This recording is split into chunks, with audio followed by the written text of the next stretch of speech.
And Tom sent us a tweet, not a good game, but not as bad as some suggesting. The United in control ahead of the next leg. The few Manchester United supporters who don't want Mourinho at the club are a complete embarrassment. Ask yourself who could come in and do a better job. That's a positive way Who wouldn't want to? What top manager? Who would turn down Man United? It's the same thing that people say with Arsenal. Who are you going to get in? And people think you're going to just pluck names out of a hat. We're talking about Manchester United. They could probably get whoever they wanted. Obviously, Pep's at Manchester City now, but when you say who can you get in, they could get anyone they want, really. That's Man United. Have you forgotten that? Thank you to Ian. Thank you to Mark Lawrenson this evening. Goalless end in the Champions League between Sevilla and Manchester United. Reaction throughout the night and on the BBC Sport website. Flintoff, Savage and the Ping Pong Guy, the other side of the BBC News. On digital, online, smartphone and tablet. This is BBC 5 Live. With the 5 Live News, I'm Alison Acton. Some of the survivors of last week's Florida school shooting are meeting President Trump in Washington. He told them they're already working to improve background checks and the mental health of those wanting to buy guns. Carrie Gruber's son Justin was hiding in a cupboard at the school during the shooting, sending him text messages. You can't imagine what that's like as a parent. And then his phone died, and I didn't know what happened for another hour or so. 17 lives were gone. I was lucky enough to get my son home, but 17 families. If he's not old enough to buy a drink, he should not be able to buy a gun at 18 years old. I mean, that's just common sense. We have to do common sense. Please, Mr. Trump. A mother whose 2 sons have both been stabbed to death in London is calling for young people to stop using knives. Fausia Abdi's son died in September. His brother, 20-year-old Sadiq Adar Mohammed, was one of 2 men killed in Camden last night within the space of 2 hours. Police are trying to work out whether the killings are related. A landmark ruling by the Supreme Court means victims of serious crimes may now be able to sue police for failures in their investigations. Judges decided that the Met breached the human rights of 2 victims of the serial rapist John Worboys. Sinn Féin's accusing the government of failing to have a viable plan to deal with the political stalemate in Northern Ireland. Talks aimed at restoring power sharing to Stormont collapsed a week ago. Theresa May has been meeting its leader Mary Lou McDonald and the DUP at Westminster today. And figures suggest the NHS in England is heading for a much worse deficit this financial year than expected. The forecast is now for a £931 million overspend, nearly double earlier predictions. 5 Live Sport. The EFL Cup Final. This is the atmosphere inside Wembley Stadium. We're about to get underway. Sunday, 4:30 kickoff. Manchester City face Arsenal. David Silva is down there, and De Bruyne finishes it just outside the 6-yard box. The referee blows his whistle, and 25 years since they last won the English League Cup, Arsenal will play Manchester City at Wembley. The best live sport. This is BBC 5 Live.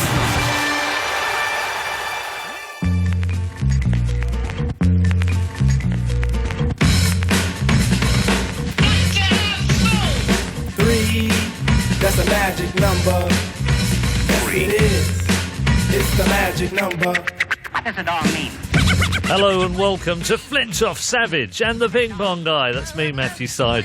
This week we've got something a bit different. We're going to answer some of your meaty topics. Producer's gone through social media, picked out some of the questions that caught his eye. So let's see how many we can get through in this podcast. Remember, you can use the hashtag FredSavSide to suggest future topics you'd like to hear us talk about. And we're going to kick off, guys, with a question. What are you laughing You'd at? struggle on auto-cue, wouldn't you? So this one, Make it the first meaty. one, If it's meaty. This is meaty. Meaty. There is some meat on the bone here. Rich Lloyd Ablett. Oh, see, these are actual our Rob, followers. These are people. Our Twitter Actual followers. people called Yeah, Rich human Lloyd beings. Abbott. So we're now it's brilliant. I think it's brilliant. I think And that's you brilliant. guys- the listeners, brilliant. I think it's great. I've had them cut out, put on bits of paper. None of us have been briefed about what they're going to be, so this is entirely spontaneous. But Rich So Lloyd is this Ablett- innovative? Yes, it's innovative. There we go. I've heard of footballers having no interest in the game. Instead, they treat it as a job. To be successful as a sports person, do you need to be passionate for your sport, or can it just be like any other job for the money? That's a good question. Robbie. I've played with some footballers who hate football. Yeah. Name them, who? I can't name them. Oh, come on. I can't name them. No, I can't. Who are they? I can't name them. Did you play with Chris Sutton? He just looks like he hates life. Chris Sutton. Great lad. He's like the Bob Willis. He's like the Bob Willis of football, isn't it? Great lad. Chris, dry, funny. He's dry, blooming egg. Funny, good guy. Turkey's more moist. So, on the last podcast, you likened the Arsenal team to a 4-Mondale. Now you've likened Chris Sutton to a turkey. So, I've played with some people who didn't like football, who didn't like football, and I can't get my head around that. I cannot understand it. Surely you go into something that you have a passion about, you love. Do you, though? Do you? Like, yes, no, but I love football. For me, cricket, I put it down, I have a laugh about it, I have a joke about it, but I love it. There's no two ways about it. Yeah. But then you think of it, that people go and have jobs they're good at, they might not necessarily like. I can't imagine Matthew was passionate about table tennis. What? It's rubbish. I loved it. How can you be passionate about ping pong? I loved it. You know, when I was in primary school, I was pretty good at captain of the school football team, school cricket team. And I was quite good at football and cricket. Well, yeah. Yeah. But I enjoyed table tennis more. And I think that this is why I'm interested in what you're saying, Rob, that in order to clock up the hours, because you don't know you're going to make it when you're 10, 11, 12, 13. In order to put all that time and commitment in, I think you have to have some real internal desire for the game. You have to love what you're doing. But then also some people, I was joking about table tennis, but some people end up in a job. Mm-hmm. And there'll be sportsmen who just end up in sport as a job. You think they'd go through the Surely amount not. of hours? Well, what's the options? Like, for me, right? I loved it, but let's say I didn't love it. Mm-hmm. Let's say, for instance, all of a sudden you turn up one day, you're not bad at cricket. I weigh up my other options and think, well, it's either that or I'm going to work behind record counter at Woolworths, which I did. Yeah. Well, then you'd play cricket. Yeah, but you loved cricket. Yeah, I love working behind at Woolworths as well, to be honest. The best sweet. Did you ever nick a penny sweet? Did you ever nick a penny sweet? I used to nick the PlayStations. That's why I got sacked.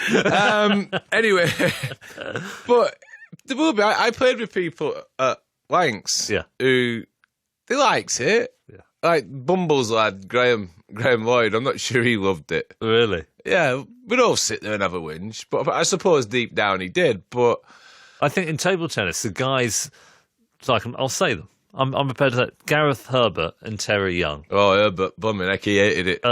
They were... Terry Young, don't get me started on Terry. Youngie. Oh. Massive ability. They had huge potential. But in the training hall, they went through the motions. You know, at 9:30 a.m. on a Monday morning, you had to put your heart and soul into the training session. They didn't love table, and that's why they got into the top 250 of the world, but they didn't break the top 50. They didn't have that passion. I'm amazed, Robbie. You're talking about Premier League Andre footballers. Agassi. Yeah, but he loved... I don't believe what he said in the... These are his words, not mine. I know, Fred. What did he say? Well, he hated it. He said he hated tennis. In his autobiography, he said, I hate tennis. He said when the ponytail went, his love of tennis did too. He didn't, Rob. But this is a weird thing. He said that he was forced to do it by quite a domineering father who created this machine in his back garden in Vegas that would spit tennis balls at him, and he had to hit them all day long. But the weird thing is, once he left the control of his father, he continued to play tennis and he continued to train and he was passionate about it. I don't think that rings true for me. I often hear ex-sportsmen, ex-cricketers, burping. Burping. I just got some wind. You're right there. Do you know why? Because I've just finished off your cheese and ham toasting. And it was cold as well. Yeah, it was nice though. But what gets me is about cricketers when they finish. Yeah. And then I've met a few of them. Oh, I can't watch it. I don't like it. I hate it. Yeah. This is just lies. It's just lies. It's like a self-defense mechanism. Yes. Because they want to be there and they can't. Exactly. And it's nonsense. Can I say one thing about... Let me just go on. So one thing I can understand, if you fall out of love with football and hate it, if you've constantly getting injured...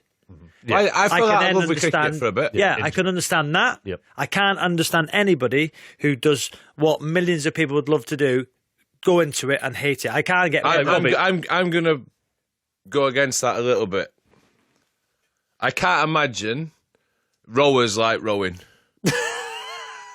But they must do. We said it before. They start off with They proper don't get sports. well paid for it. Proper sports. And then when they realise they can't do it, football, cricket, rugby, it's a sliding scale. They end up rowing. And But for the amount of pain they go through, they must love it. Can't do what else.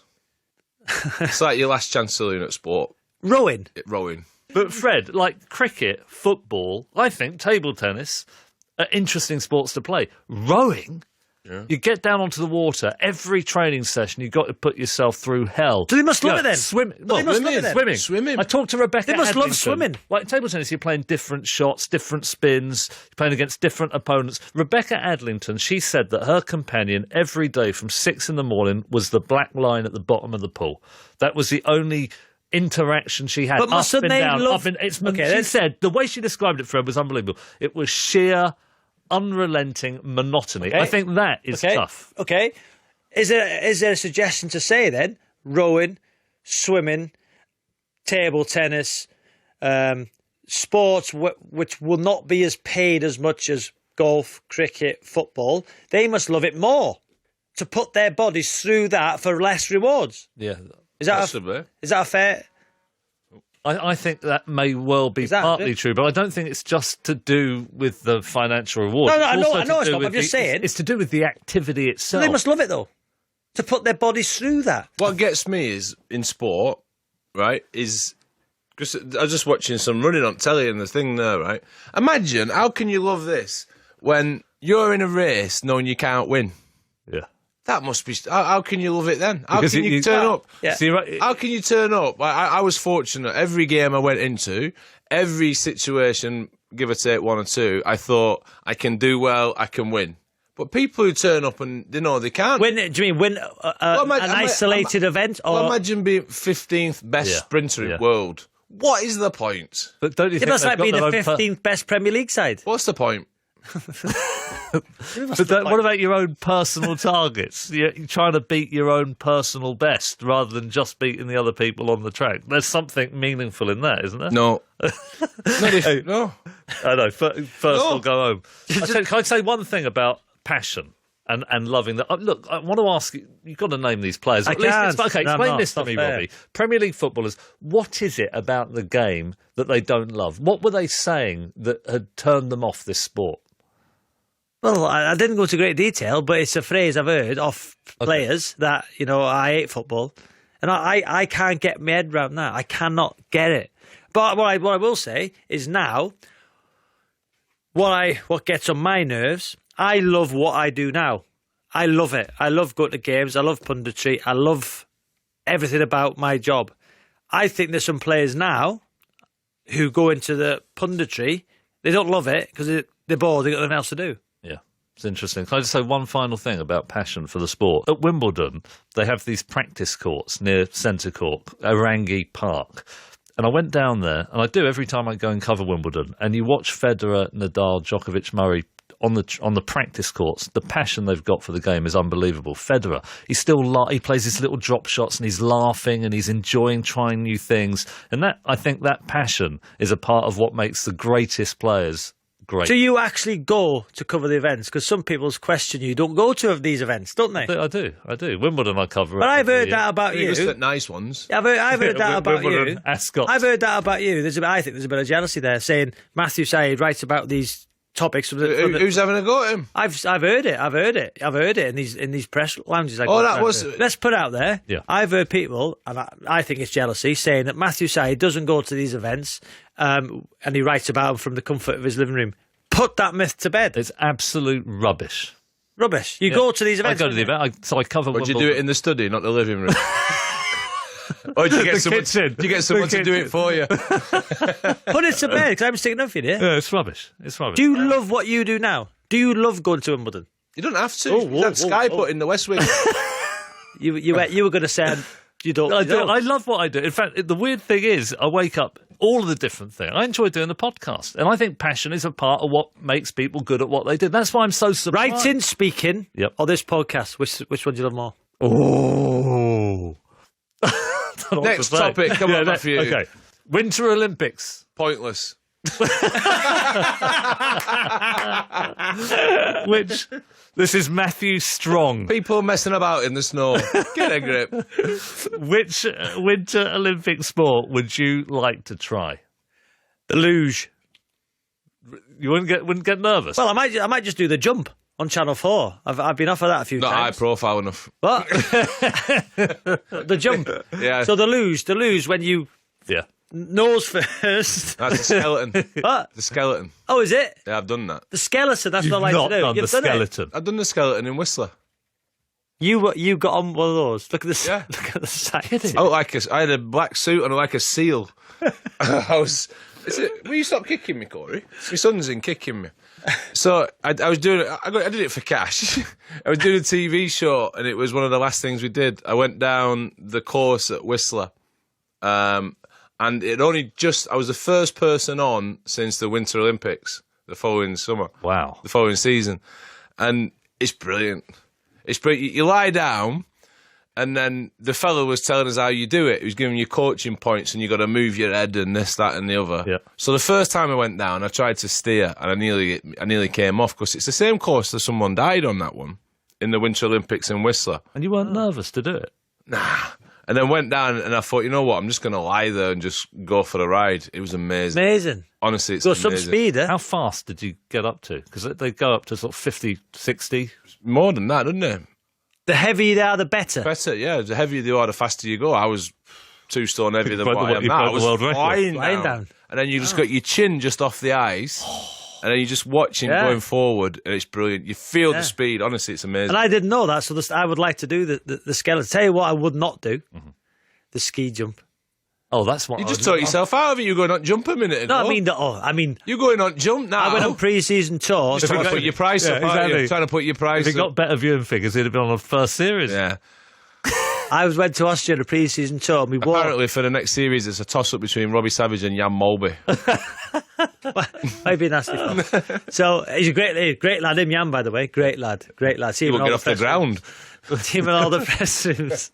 So I walked to the top of the ski jump. So there's the shorter one and the big one, and I'm not lying. When you it stand scary? at the top, you couldn't do it. Sheer.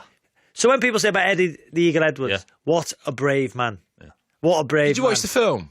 I watched No. it. That's why I'd love to do it. I was blown away. He just decided he's going to go from the 90 metre. Yeah. He'd never landed it. He'd never been down. And you talk about brave sports people and people who are courageous. Eddie the Eagle Edwards, he's got to be the daftest or bravest. It's Yeah. a fine line between bravery and stupidity. Yeah. But imagine going down not even sure if you're going to land. Yeah. Incredible. I reckon you'd be good at the ski jump. Why? I reckon you get distance. Why? Well, if you put your head down as you go down, Yeah. and then when you take off, fling your head back, get some air in them nostrils, you'll keep going forever. You're like like a reverse parachute. So you'd like to do the ski jump, Matthew? I'd like to do the skeleton. What would you like? What would I'd you like want? to do the skeleton again. By the Get it way, again. Oh, do you know what I'd 80 like? miles an hour they get up to. Or that one, I reckon what would be good was us three in the toboggan. And then get a proper one at the front driving. Get Steve the driver. Yeah, Steve the Did driver. we get lost on there? Is there sat nav? What is the worst excuse you've ever encountered for somebody missing a game or a training session?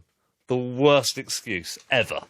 I got fined for turning up to a game late in Zimbabwe on an air tour. It was in the bar the night before. No, it's not. It's not as bad as you think. And we're all sat round, me and Keezy, a couple of lads, and a lad called Mal Loy. He started telling ghost stories. He started telling these really scary stories, and I don't like the dark, so I didn't Said that like it. before, yeah. So I went back to my room. I had a single room, and I was in my room, and I was panicking. I didn't like it. I had a couple. My mind, How old were you? 21. Right, so The Corey's laughing here. So I didn't like it.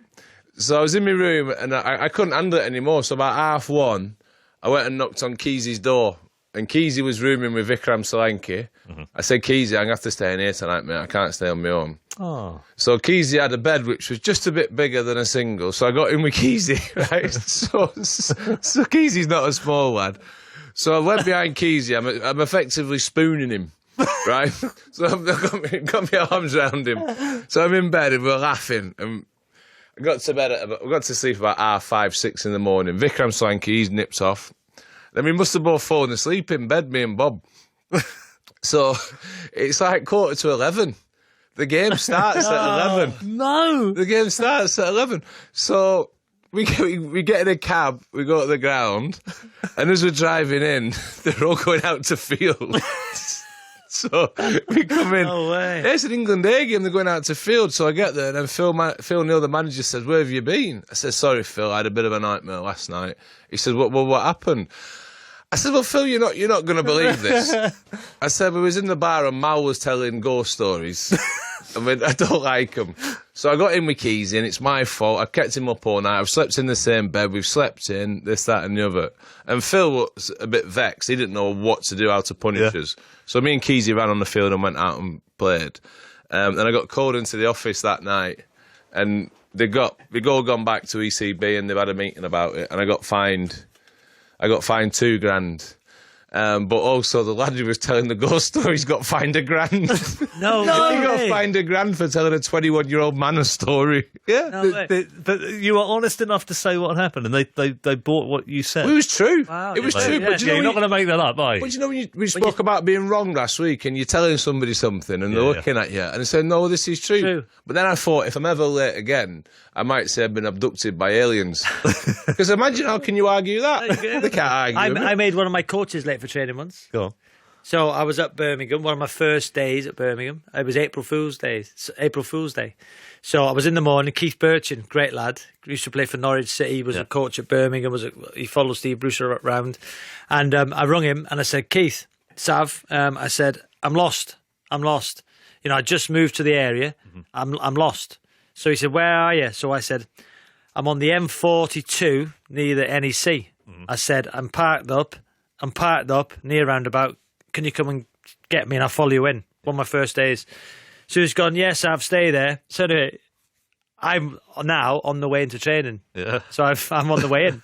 So he's driven from his house all the way to the M42, which is about 20 miles away. And he's phoning me. I'm on the way. And then he said, I'm there. I said, "I'm here, I can see you. What car are you in?" He said. And I said, "I'm on the other side of the roundabout." So he kept going, true story, kept going round the roundabout. Anyway, I get to training, and like 10 minutes after, and he said, I'm here, keep ringing me. Anyway, I burst out laughing. He said, "Where are you?" So I'm at the training ground. He went mad. Did he? He was late for training. Brucey went mad with me. I got the calls, like, it's little things like that tickle you. It's pathetic, but it tickles you. Adam Willis. Would you care if teammates were destructive personality in the dressing room if they won games or titles for the team? No, not at all. You don't worry about Why are you saying that? If I never won titles or trophies, I was destructive, though. Not at all. Not at all. I think you are allowed, I think, in most dressing rooms, if you're successful, you can have people like that. No, I don't know. I've never been in a successful dressing room in terms of longevity, but I think you need, you know, I wouldn't care. If he was destructive, I wouldn't care. What if he turned up for the team bus late 15 minutes every time he went to the match? And then scored the winning goal? Yeah. Wouldn't care. Give him a bit more leeway. I think the more talented match winners, I think you can give a bit more leeway in the side. And I think the management of that players becomes more important. Interesting. Fred? I played with people who are. It depends to what degree, doesn't it? Like we see what happened with Kevin Peterson, and probably who knows, but they say he's a destructive influence and went too far and they got rid of him. Yeah. Talking about the team bus, if you're late for the bus with the cricket, it just went. Yeah. It went. I once did that in South Africa. I missed the bus. It went. I was going to the airport. I woke up and I was like half an hour late. Yeah. But then I had a word with security. I got a police escort to the airport and driven onto the runway and met the lads at the top of the plane. Hi, lads! I was at the top of the steps as they were coming on. Hi, lads, you all right? How did they arrange that? A police escort? Well, we used to have... we had security in South Africa, and we used to have Nelson Mandela's bodyguards. Wow. One called Rory. So Rory sorted me out. I said, "Rory, I need you." So we got a police escort, got rushed to the airport, driven onto the tarmac. Before the bus? I got there well before the bus. And I was stood at the top of the steps on the aeroplane as the lads were coming in. No way. Oh, Duncan Fletcher was seething. What did he say? Didn't say I had to sit next to him for the next 2 hours on a flight. What do you think? I think it's a really difficult one. I talked to some of the people in the England setup during the Kevin Pietersen. There is a line. And they were saying this guy is a fantastic player. We would love to have him in the squad because he contributes so much with the bat, but he keeps doing things that are completely unacceptable. And at some point in time, it can corrode the culture of the team. So Christoph Dugarry at Birmingham won the World Cup. I think he won the World Cup. He come to Birmingham. So he wasn't destructive, but he was allowed to get away with a bit more. So in pre-season, you do a 3,000 metre run. Yep. Yeah. And then Christoph would be about 4 or 5 minutes behind everybody else, strolling round. Yeah. And then afterwards, Brucey said to him, Christoph, trying to get the best time. He went, give me the ball. Yeah. Give me the ball. He'd sit in the physio room. He'd sit on the cupboards. They'd say, get down. He'd sit there. Yeah. So stuff like that, little things, you can get away with. I used to do that in fitness things. I mean, used to do the bleep test, and they say how many you're going to get. I said, well, what do I need to get to pass? And you would just say 12, so I'll get 12 then. That's what you would do? And I'd stop. Yeah. That surprised me with you, that. Why? Because I thought you would want to be the best. The competitive. Because you are competitive. Would you do that now? What, the bleep? If us three, if me, you... Against you, I'd try and beat you like you'd never see. I'd kill myself. We've seen you in the gym. Yeah. You would not be that now. I'm into it. And I would train, I'd be fit, but I didn't need to prove to them that I'd been training. So, but would you change now? I don't know. In the gym now, we do a bleep test, all of us. What would you do? 12. You wouldn't. You wouldn't. No, that's what I used to do, 12. And then if I'm into something, I'll commit to it fully that I feel I need to do. But like the bleep test, nah. Give me a bat and ball. Talked about very good players who might be a disruptive influence. Have you heard of something called the curler effect? This is what I've done a few. So this is Wolfgang Curler. He was a psychologist with the Berlin rowing team. Oh, stop telling me things we know, Matthew. You know it. Well, I don't. What, the Berlin rowing team? Yeah, Curler? Yeah. He found that when you paired rowers, one who was particularly good with one who was less good, if there was a big gap, the less good one would improve quicker because of two things. One, social comparison. If you've got someone who's absolutely fantastic, you try harder to keep up. But also you start to learn and adopt good habits because often the best person in the team has the best habits. And so you see this effect in football clubs like Cantona at United. Unbelievable work ethic. It rubbed off on the other players and it strengthened the culture. And I think that if you have a destructive person in the team setting an example that leads people to think, I don't need to train hard, I'm going to turn up for the bus late, that can be quite negative. You get in a negative spiral. If you have somebody who's an incredibly good role model, who's also the best in the team, it can create an incredibly powerful culture. Here's a good one. Stephen Watkins, what is your favourite cheese? Oh, easy that. Dairy Lee. Dairy Lee, yeah. It's good. I'd go for... I'd get Dairy Lee in the triangles. Yep. Not the slices, the triangles, spreadable. What do you have it on? White bread? No, brown. Brown bread. I don't eat white bread. Brown bread or toast. With butter or just the Dairy Lee? Any butter. What do you think I am, an animal? Tell you what I love. You know, Roquefort, blue cheese, on one of those, on a cracker with a bit of butter. Oh. Yeah, but you're from the south. That's what you do in barns, isn't it? You and your crackers. I'd go for the Christmas cheese. Cheese at Christmas. What's your name? Cheese you have at Christmas. Because you choose to have cheese at Christmas, it isn't known as Christmas cheese. Yeah, but you don't have a cheese. Have a cheese pot at Christmas. And the Christmas cheese. Like the ones with Stilton's nice, and the one where you have it with, is it like you have red, like pale cheese with red stuff in it? What is it? Wensleydale with cranberry in it. Yeah, you like that? The Christmas cheese. cheese. Because you have it at Christmas. Yeah. Christmas cheese. Okay, I like it. Fantastic questions. Thanks so much for that. Thank you for listening. You can download the podcast for extended versions of all the topics we've covered on this week's show at the 5 Live website and all the usual podcast places. Also, all the shows we've done to date are available to download there. Please use the hashtag FredSavSide to get in touch through the week. If you could leave a review on iTunes and give us a rating, that would be great. We'll be back, but for now, from all of us, goodbye. Thanks, chaps. Tonight we're live in the winner's room at the Brits at the O2. They've just finished and Colin Patterson is there. He's already spoken to Dave Grohl of the Foo Fighters and many other successful artists tonight. You'll hear from them in the next few moments. We'll also get reaction from London's first Victims Commissioner to a landmark ruling in the Supreme Court today against the Met Police for failing to investigate properly 2 claims of sexual assault against John Warboys, the black cab rapist. And we'll hear the one about the comedian being sued by her ex over comments she made in her Edinburgh Festival show about the breakdown of their relationship.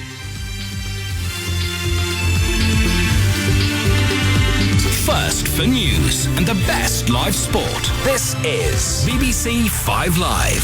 10:30 Wednesday night. Phil Williams here on 5 Live on the late news hour. The main news on 5 Live. President Trump is meeting some of the survivors of last week's Florida school shooting. And in sport, Manchester United are held to a goalless draw in Sevilla.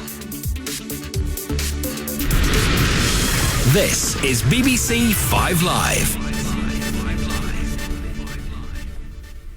Right, 10:30, you are going to get the news, but Colin Patterson is about to get Dua Lipa, who's won 2 Brit Awards tonight. So rather than start the news bulletin, let's go to Colin, and then as soon as he gets Dua Lipa, we can take that interview. Colin. Congratulations. Hello. Dua Lipa. Hello. Dua Lipa. Hello, Phil. We're just right beside her. She's being interviewed by Steve Holden, who you know well on the show, so let me stick the microphone in and we can get her interview. Okay, you brought your little brother and sister up on stage with you. How was that? I did. That was a very, spur of the moment thing. I didn't expect to win, and I didn't really know what I was going to say on stage, apart from thank the fans and the Radio 1 listeners that voted. And I guess everything I do is really to show my little brother and sister that they can do whatever they put their minds to, and that I guess I just want to be a good role model for them, and for me to get the opportunity to get up there and experience that emotion and that feeling, I wanted to share it with them. You're doing New Rules with about 100 dancers, maybe more? Yeah. Talk us through that. Well, we wanted to do, kind of, in a way, recreate the video to a certain extent, but on a larger scale. And it's just been so much fun rehearsing it. And yeah, I think it went well. I haven't watched it back or anything, but I'm really happy with it, and I think it was lots of fun. There was lots of moves to remember. There was. I don't think I remembered all of them, but I had a lot of fun, and I think that's the most important thing. And who else have you enjoyed seeing winning today? Stormzy. I'm really, really proud of all his achievements. I think he's worked so hard, and it's just been amazing to see him grow and shine, and yeah, it's been really great. I'm happy for him. Dua Lipa, you're live on Radio 5 Live. Congratulations. Double Brit winner. You won Best Female, you won Best British Single for New Rules. How does that sound? I actually won Best British Female and Best Breakthrough. Breakthrough, sorry. Yeah, sorry. I've got my big ring binder. Sorry, here. I didn't want to claim that one. That would have been cool, but I didn't want to. I can't believe right at the top of the show and I've already made a mistake. I know, I'm sorry, but it feels great. It feels really great. Yeah, thank you. You made an impassioned acceptance speech talking about women. Now go over some of that for the listeners. What was the message you were trying to get across? Well, I just wanted, I guess I'm so inspired by women, and lots of my favourite artists are women, and they've really kind of paved the way for me to look up to them, and they've allowed me to dream this big. And this is really for all the other generations and all the other musicians and artists that are to come, that know that they can do it too. And it does feel like things are changing in the entertainment industry, does it? A lot of people were carrying the white rose as an act of solidarity against anti-harassment on the red carpet tonight. Yeah, absolutely. I think everything that happens inside, in the entertainment industry, we're all kind of showing our support, and it's projecting that on a larger scale on TV in front of a mass audience, and we're hoping that will make a difference. And finally, you brought along your parents tonight, didn't you? How have they been reacting?